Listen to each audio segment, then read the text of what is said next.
Hump Day. Bitcoin's on the move. Welcome to First Mover, your first global look at today's action in the Bitcoin, blockchain, and digital asset space.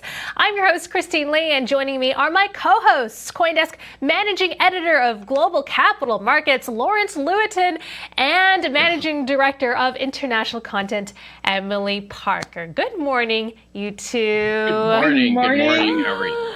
Very good, very good. We've got an exciting guest to start us off, but let's first take a look at the price of Bitcoin, the XBX Bitcoin price right now, trading at over $51,400 right now. It's up almost 5% over the past 24 hours, and Ether is up almost 100% year to date. It's the ETX Ether price right now trading at about $1,600.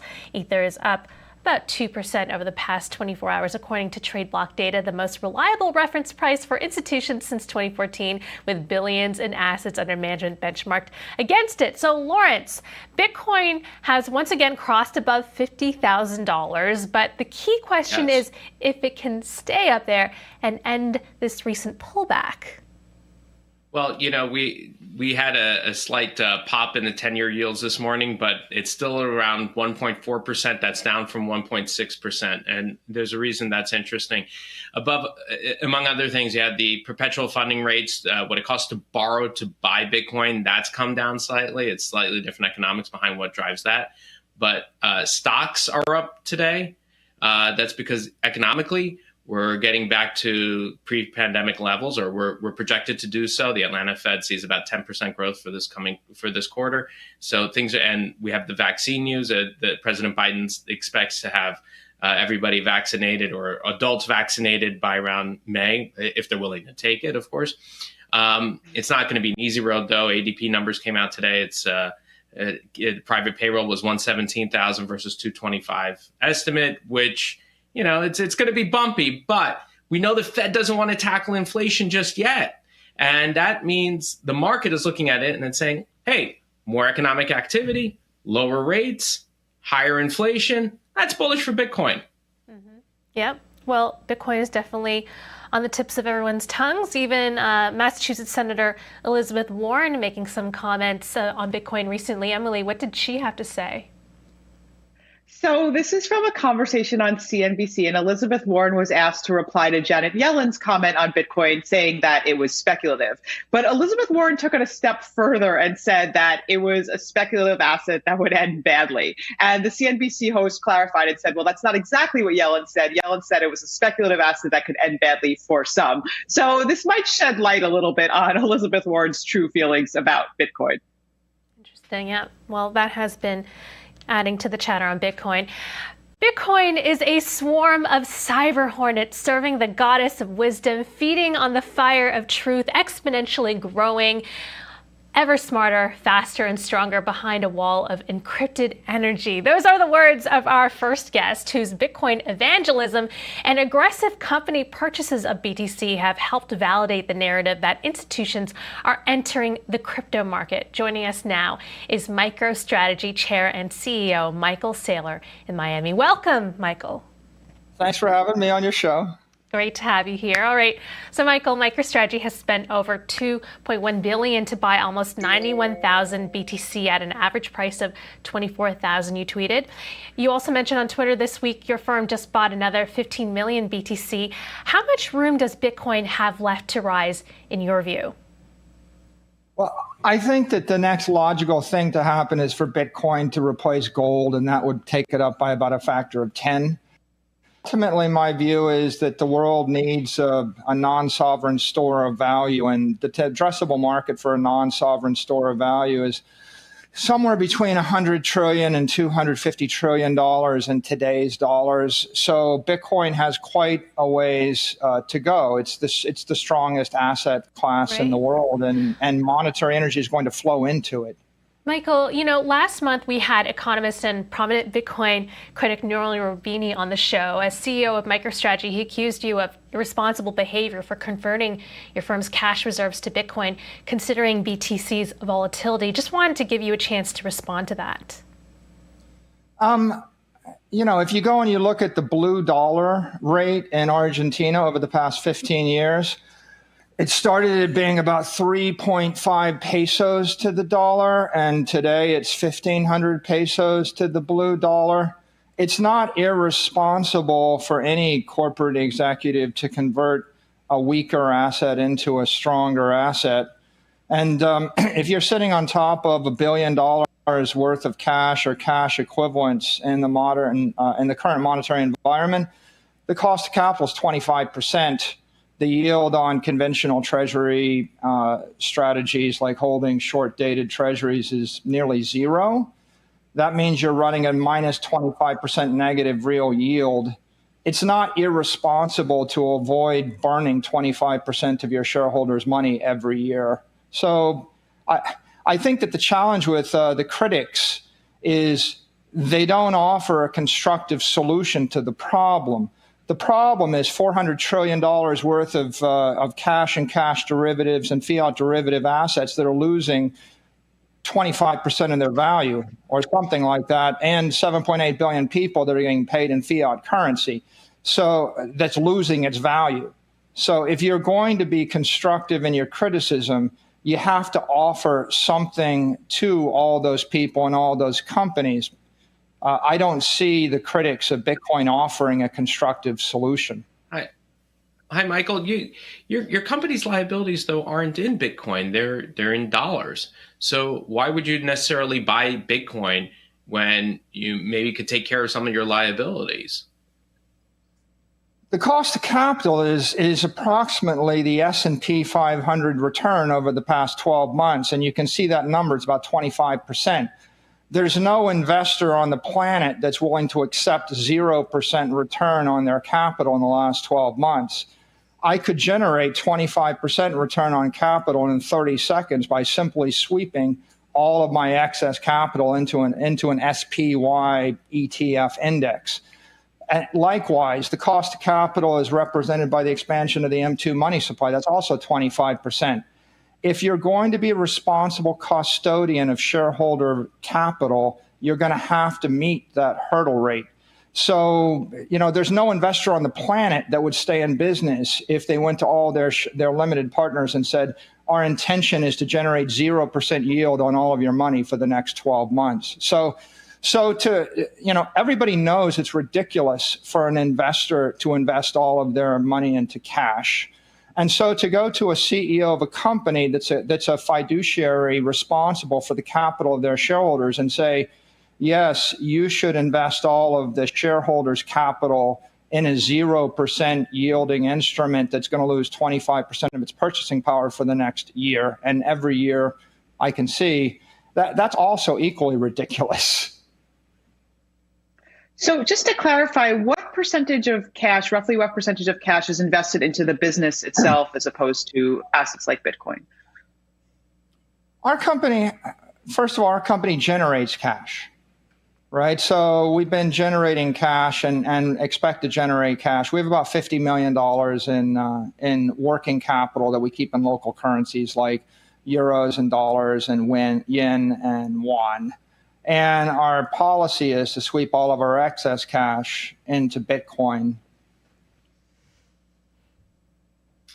So, Michael, before buying Bitcoin, MicroStrategy was worth about 1.3 billion. The company now owns about, let's say, 4.6 billion in Bitcoin.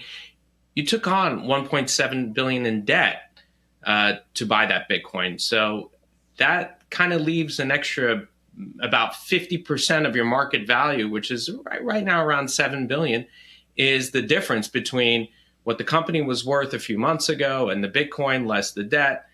So what's that premium? What exactly is it that shareholders are buying? And isn't it an expensive way to get into Bitcoin when it essentially doubles well, maybe not doubles, but makes it about, let's say, $80,000 per Bitcoin to get in if they buy your shares? Shouldn't somebody potentially short your company, buy the Bitcoin, and wait for the premium to shrink? First of all, I don't comment on the price of our stock. I think the price of the stock is set by the public market. But with regard to why someone would buy Bitcoin versus why they would buy a Bitcoin derivative, if you have if you have billions of dollars in a tech equity fund and your limited partners have entrusted you with the billions of dollars, and they've given you a charter, have a charter that allows you to buy publicly traded technology companies, you don't have the option to buy debt, nor do you have the option to buy Bitcoin. You have the option to buy publicly traded tech companies. And so if it happens that Bitcoin is appreciating this year more than 400% a year, and every year on average for the past decade, more than 200% a year, it makes sense to invest in a publicly traded tech company that has its balance sheet and an appreciating asset. That would be the best of your choices, and that's your universe of choices. It would take you, by the way, it would take you a year to change your charter and then to set up the custodial relationships and the trading relationships to buy the Bitcoin. And it's likely you'd lose all your limited partners as investors while you're doing it. It's not practical for a tech investment fund to buy Bitcoin. It is practical to buy a company that owns Bitcoin. Likewise, we have convertible debt that we've issued. If you run a convertible arbitrage fund and you've raised billions of dollars from pension funds and endowments that expect you to exercise or execute a convertible arbitrage strategy, you can't buy the straight equity. You have to buy the convertible debt, and then you're allowed to buy long or go short the equity. That's your strategy. If you have money locked up in a 401 plan, your financial advisor or your plan administrator won't let you buy Bitcoin. They won't let you buy convertible bonds either. They will let you buy a publicly traded equity. So I think the key to understanding these things is to understand that there are many, many, many pools of capital, all subject to different investment guidelines and charters, and capital is looking for the best return. I think the best return on a convertible bond last year was the MicroStrategy Convert, because it was a bond with exposure to Bitcoin, right? Likewise, if you're buying stocks like Square or PayPal or MicroStrategy, we have exposure to Bitcoin. So that would be a compelling thing if Bitcoin is a strong asset. And if you can buy the underlying Bitcoin, then that's a good idea too. But again, it's literally either it's impossible or impractical for many of these pools of capital to do it. And that explains why people are interested in companies with Bitcoin exposure in the public market. Michael, I wonder. But essentially, there's a like I said, there's about a $3 billion premium overall between the company and the Bitcoin you own, plus the public valuation of it, without commenting, of course, on what the public market values it. I don't think. I think you can come to different opinions about what the premium is, but let's keep in mind the stock would be valued based upon the value of the underlying assets. It's based upon the expectation of the performance of the business intelligence company, which is an enterprise software company that generates substantial cash flow. It's also based upon your expectations of our execution of our Bitcoin strategy. Right. And our Bitcoin strategy is to acquire more Bitcoin either with equity or with debt or with free cash flows. So we were just able to go and borrow $1 billion, $50 million at 0% interest for 6 years and buy Bitcoin with it. And so that's an option we have, and it's possible that over time we'll be able to execute future options. And so you have to, if you're going to value the company, you have to crank in a lot of expectations, and everybody's welcome to make whatever assumptions they like. It's a free market. But in your opinion, then, has your team, has your strategy trebled essentially the market value of the company prior to August of 2020? Has the execution strategy somehow trebled, quadrupled the value of the company just solely, just through magic, if you will? I mean, has it all of a sudden in those past 3 months created this incredible amount of value? Bitcoin is not magic. Bitcoin is the world's first digital monetary. I'm not saying it's not about it. No, I'm talking about the premium itself. It is the most important digital monetary network in the history of the world. It is not magic. Bitcoin is the apex monetary asset. If you want to look at MicroStrategy, you will find that our stock was trading about $120 a share before we embarked on this strategy. And it is trading wherever it is trading today, but substantially north of $120 a share. So I do think that our Bitcoin strategy has been a success, and I think that our shareholders view it as a success. I think that's quite evident, self-evident, if you simply look at the stock versus where it was a year ago before we embarked on a strategy of acquiring and holding Bitcoin. Michael, I wonder if you view a scenario that Bitcoin could be eclipsed by another cryptocurrency.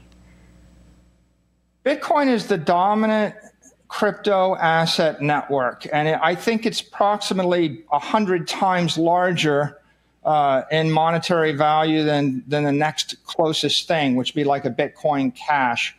It's $1 trillion digital monetary network. There's never in the history of the world been, by the way, it's the fastest growth to $1 trillion of any digital network. It got there in 12 years. It took Google 22 years. It took Amazon 24 years. It took Apple 42 years. It took Microsoft 44 years.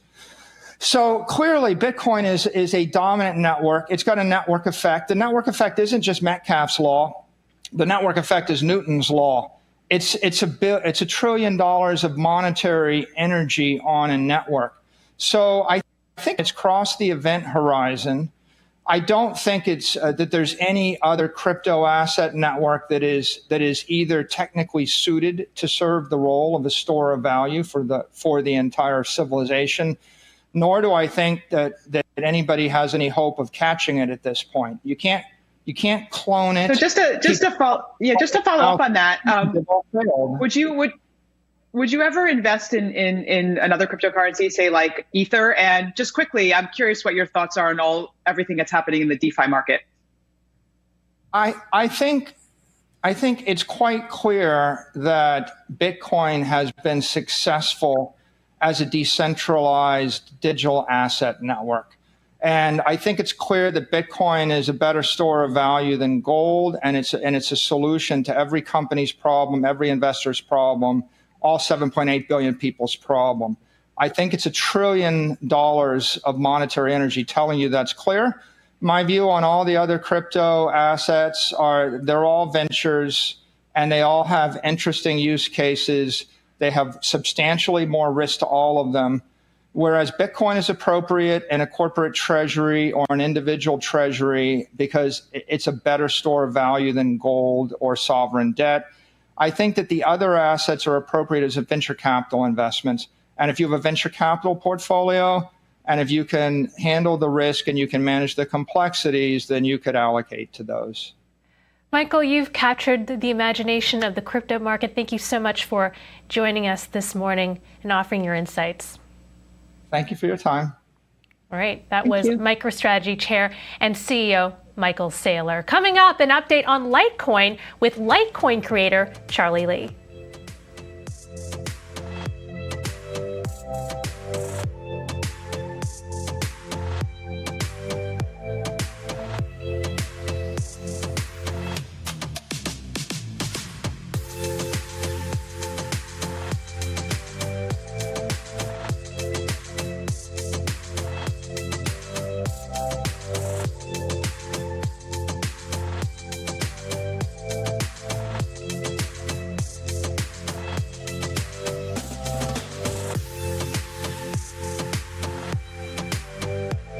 Welcome back. Checking in on Bitcoin. The XBX Bitcoin price right now trading at just below $51,000 now.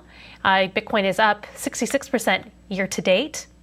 And checking in on Ether right now, we're taking a look at the ETX Ether price right now trading at $15.88. And Litecoin right now, trading at $187. Litecoin is up 36% year to date, according to TradeBlock data. Litecoin is the 8th largest coin by market cap at over $11 billion. It is an early fork of Bitcoin designed to process transactions faster. In October, it will celebrate its 10-year anniversary. And our next guest is the creator of Litecoin, a former engineer at Google and Coinbase. He stirred controversy when he sold all his LTC near its all-time high, citing a conflict of interest. Followers complain they have not heard much from the project since. Yesterday, we had a chance to speak to Charlie Lee, managing director of the Litecoin Foundation in Los Angeles, and I asked him for an update and to address concerns that the project is dead.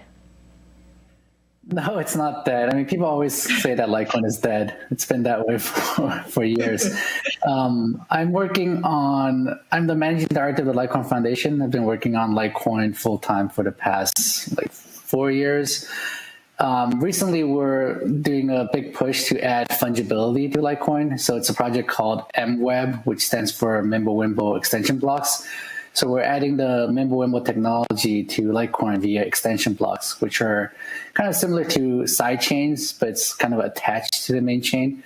So people can move coins from Litecoin main chain to the extension block. And once you're in the extension block, everything uses the Mimblewimble protocol, which has a confidential transaction, which means the amounts are hidden. So it gives people a bit more privacy. And the main idea is it gives people fungibility so they can spend coins without worrying about hiding history, and you have more financial privacy. And are you continuing to build partnerships? Are you continuing to build the community? If so, where is that at?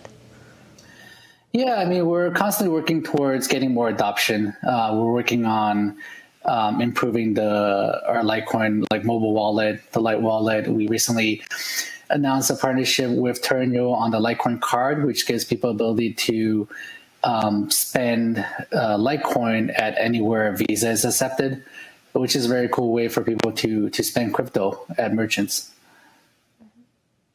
So my understanding is that Dogecoin is a fork of Lucky Coin, which is a fork of Litecoin. Is that correct?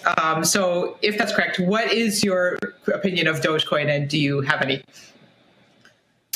Yeah, Dogecoin is effectively forked from Litecoin. I'm a big fan of Dogecoin. So a while back, a few years ago, I suggested to the community to merge mine Dogecoin with Litecoin because they were running into security problems where they could easily get 51% attack. And they eventually took up that, basically went through with the hard fork to do merge mining with Litecoin. So right now, Litecoin and Dogecoin are mined together in most pools. And Dogecoin pretty much gets all the security that Litecoin hash rate provides, which is great. So Dogecoin security is really high, and I think Dogecoin brings in a lot of new people in the space, as we saw recently. It's just such a cute and cute coin that people just gravitate towards, and people learn about Dogecoin, buy some Dogecoin, even mine some. You saw Elon Musk was mining Dogecoin with his kid, and people learn about cryptocurrency that way. And then once they get used to it, because cryptocurrency is such a scary thing for most people to get into. So Dogecoin makes it fun for people to get into it, and once they get in, they learn more. Have that Litecoin doesn't, and that Litecoin can eventually pick up. What's hindering Litecoin's ability to get above those guys? And has Bitcoin solved some of the problems that created Litecoin in the first place? So Litecoin, I mean, the great thing about Litecoin is it's been around for a long time, right? It's almost 10 years. This year marks the 10-year anniversary of Litecoin, which is incredible. And Litecoin has been in the top 10 currency since its inception, right? Which can't be said for most of these coins. So there have been a lot of other coins that have had higher market cap than Litecoin, but a lot of them have actually dropped back down, and Litecoin has always stayed on top. Recently there are a bunch of coins that have climbed above Litecoin. Who knows if they have staying power? But the great thing about Litecoin is it has the network effect, it has the longevity, and it just works, right? A lot of these coins, they're currently being hyped, but they don't actually have a working network, for example. They don't actually function properly. So the future, the potential is bright, and that's why people are buying into it. but they don't have the network effect and the longevity of Litecoin. Charlie, every now and then you tweet out these really cryptic emojis. A light bulb, a moon, a bank, a sushi, 9 yellow blocks, a light bulb, moon, bank, and a cow. And this is just last week. Once and for all, can you tell us what they mean? So this one, it just means that I'm just hinting at the company Vaultoro is going to start supporting Litecoin. So the emoji just stands for Litecoin Vault Toro. So the Toro sushi, or the Toro as in cow in Spanish or bull in Spanish, right? And then the 9 yellow squares is actually the Vaultoro logo. It took a while for people to figure it out, but eventually they did.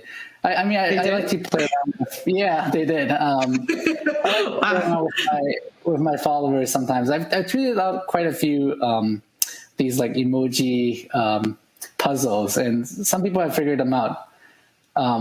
Yeah. Is there a vibrant Litecoin community? And if so, do you have a sense of geographically where they're concentrated? Are there certain countries that have a real Litecoin community compared to others? I would say it's distributed very similar to Bitcoin. So quite a big community in the US. I think there's a big community in Russia. I mean, it's all over the world. There's definitely a big community in China also. Charlie, you were an old school employee at Coinbase. Now they're preparing to go public. What do you make of it?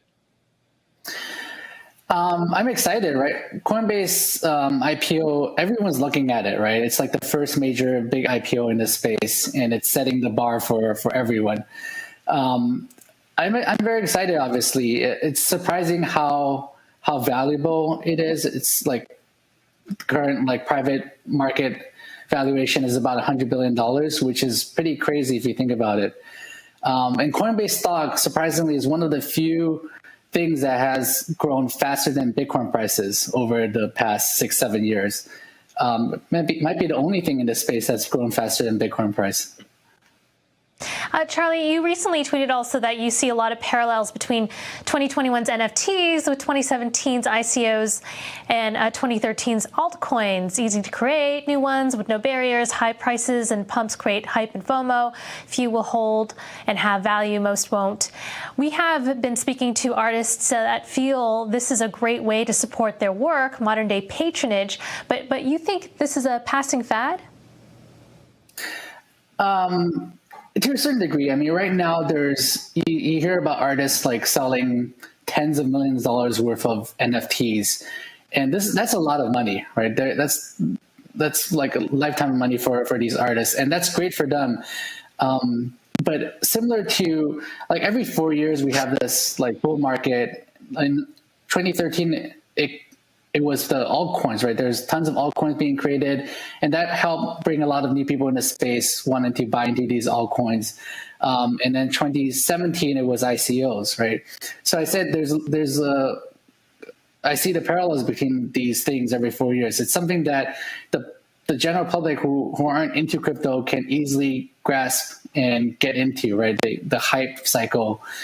So NFT is the thing this cycle, I think, and I think some will hold value. There are definitely some really cool NFTs that are valuable, but a lot of these will kind of just go away, right? Because there's just not that much demand for an NFT for a specific artist. So right now there's a lot of hype, but eventually I think that'll die down. So my point is, yes, some will hold value, but I think a lot of it will lose a lot of value. All right, that was Litecoin creator and Litecoin Foundation Managing Director, Charlie Lee. If you were wondering what Emily was laughing about, I encourage you to YouTube Shoshana emojis from the Showgirls. All right, time to check in with CoinDesk Global Policy and Regulation Managing Editor, Nick Day, who's also the editor of CoinDesk's The State of Crypto newsletter. Hello, Nick. Hey, happy Wednesday. Happy Wednesday, happy hump day. All right, what were your takeaways from the Gensler hearing, the Gary Gensler hearing that took place yesterday? He's up for heading the Securities and Exchange Commission, of course. Yeah, that was interesting. He touted Bitcoin and cryptocurrencies more broadly a couple times during the hearing. He's called it a catalyst for change numerous times. He sounded really bullish on the industry, but at the same time, he promised a focus on investor protection and on providing regulatory guidance either through rulemaking or through no action letters. So I think if Gensler's confirmed, and I have so far seen nothing to suggest he won't be, it will be the industry will see some more regulatory clarity. But as I said, I think yesterday, it remains to be seen whether or not that's exactly what the industry is looking for. There was an interesting tidbit about China yesterday. Can you just tell us what happened? Yeah, so this is actually Rohit Chopra, who is a current Federal Trade Commission commissioner, who is up for becoming the director of the Consumer Financial Protection Bureau. During one of the questions, he referenced the need to build a modern, real-time payment system for the Federal Reserve, and he cited the Digital Yuan project in China as a reason why the Fed should do it. He said, "quote, we cannot risk falling behind other countries," specifically calling out China as one of these other countries building, such a system. Interesting. So basically, it seems like we didn't really have too many clues from yesterday about what Gensler will mean for the industry. It's kind of unclear if he's going to be crypto friendly or pro regulation. Was your basic takeaway? Yeah, I mean, he's got a long-standing reputation as someone who's very, very favorable toward the industry, but he's also made it clear that he, if he sees something and it looks like a security to him, he will call it a security. And how that's going to translate into specific rulemaking, I think that's probably the open question. Whether or not there are new compliance burdens, whether or not exchanges have to spend more making sure they're in compliance, or if this is going, if he'll implement rules that could maybe just cement it for the bigger exchanges that can afford a large compliance team, while smaller exchanges have to, try and struggle to keep up with, new rules. I think that's going to be that's the X factor here. All right, great. Thank you so much, Nick, for your update. Thank you. All right, that was CoinDesk Managing Editor of Global Policy and Regulation, Nick Day. Don't forget to sign up for the State of Crypto newsletter on CoinDesk.com. And our next guest is bringing blockchain technology to the automotive world, including major partnerships with BMW, GM, and Ford. Joining us now is Mobi CEO Chris Ballinger in Los Angeles. Welcome, Chris. Hi, good morning. Good morning. So, Chris, you head Mobi, which stands for the Mobility Open Blockchain Initiative. Can you break it down for us in very simple terms how blockchain fits into the automotive industry? What is the existing system, and why does blockchain make it better? Blockchain makes it better because blockchain is a technology that's ideally suited for IoT applications. And most of your guests have been talking about financial applications and coins and things that appreciate in value in a financial world. But devices, and particularly connected devices with lots of computing power, lots of sensor, lots of valuable data being produced, are a marriage made in heaven for registering on a chain. The convergence of IoT, AI, and blockchain allows anything, whether it's a person, a bit of infrastructure, or a vehicle, to have an identity and to transact with other things.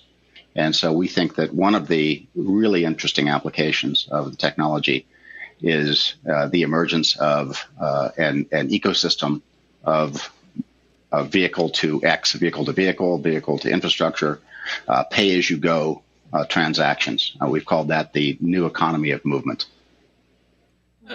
Hi, Chris. But why use blockchain? Why can't the automotive industry just use a simple database? What does blockchain do that databases can't? Sharing, single source of truth, security around the identity of devices at the edge. There's a whole lot of reasons. If you have to have two vehicles negotiate a right of way, you can't rely on a certificate authority. I mean, it's really the same problem that we see with the internet as a whole. If you have to rely on a centralized certificate authority, you have the potential for being hacked. You have a potential for bad data to be in there. If you have a chain of custody, it's much more likely that the data can be trusted. So it's a trust layer, it's a trust anchor for IoT devices and mobile IoT devices operating and transacting at the edge in particular. So both blockchain and IoT are relatively new technologies. I mean, what could go wrong here? I mean, what are some things that one has to be careful to avoid? Because it seems like some things could potentially go wrong in this area. I'm not sure go wrong. I think there's a lot of work that needs to be done to make it practical. If you just look at Bitcoin, the throughput, the costs, the energy requirement, the consensus mechanism. Would be, and above all, maybe the volatility would be totally inappropriate for an edge transaction network, right? If you think about what type of transactions you might want to have vehicles making, they're charging for road use, charging for congestion, perhaps charging for pollution or carbon footprint, as well as things, more mundane things like parking or pay-as-you-go insurance or pay-as-you-go rideshare delivery or mobility services. So what type of digital currency would you need for that? You need something that has very, very high throughput. You need something that has stable. It's going to have to be a stable coin. It's going to have very, very low transactions costs and so on. So very different type of digital currency, digital payment system for mobility. Kristen, I wonder if you can break this down even further for us. For the everyday retail consumer that wants to buy a car, how would this make it, or the process, more, have more trust or easier, more efficient? Explain that for us. Okay, a couple things. Number one, it's at some point vehicles will likely have embedded wallets.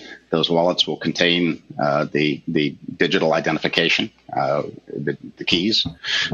So it will turn the vehicle itself, in a sense, into a bearer instrument in the same way that we've turned money back into a bearer instrument with Bitcoin and other digital currencies. Once the vehicle is registered on a chain, has its identity, it can certainly be transacted as a bearer instrument in the same way that you see art being transacted with the non-fungible tokens that people were talking about just a few minutes ago.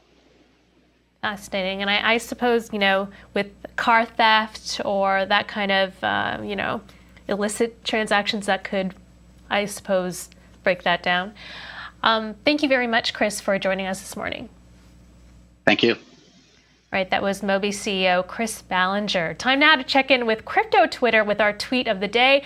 This one from Boston College grad Sam Baker tweeting, "I wrote a trading algorithm that buys Bitcoin every time Peter Schiff tweets about BTC and sells 72 hours later. Since May, the algorithm would have executed 203 trades, achieving an annualized return of about 1,000%. 65% of trades are profitable with a 3% average return." I mean, it's very creative. Maybe someone get that man some funds to manage, right?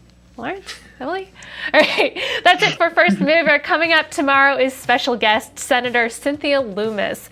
Thank you, Emily Parker, our CoinDesk Managing Director of International Content, and Lawrence Lewitinn, Managing Editor of Global Capital Markets. I'm your host, Christine Lee. I'll be back live at 3 p.m. with All About Bitcoin. Coming up at noon is The Hash. You're watching CoinDesk TV.